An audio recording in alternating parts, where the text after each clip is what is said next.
Si SJ Belangel pumutol ng sunod-sunod na panalo ni Kevin Kiambao sa KBL.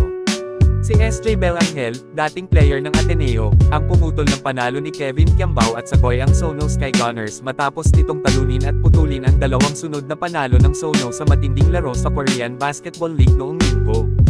Ang koponan ni Belangel, ang Daegu Kogas Pegasus, ay nagwagi laban sa Goyang Sono Sky Gunners score na 88-79, sa isang kapanapanabot na laban na ginanap sa Goyang Sono Arena.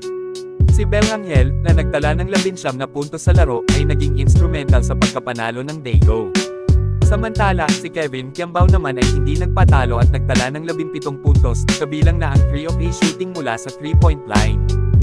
Bukod sa kanyang scoring, nagambag din siya ng 6 na rebounds, 4 na assists, at 2 steals.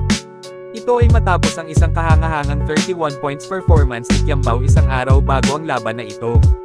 Dahil sa panalo, tumaas ang record ng Daegu Kogas Pegasus sa 22-18, habang ang Goyang Sono Sky Gunners naman ay dumula sa 13-26 matapos ang kanilang pagkatalo. Makikita sa laban na ito ang matinding kompetisyon sa pagitan ng mga koponang ito, at tiyak na maghahatid pa ng mas exciting na mga laro ang KBL sa mga susunod na linggo.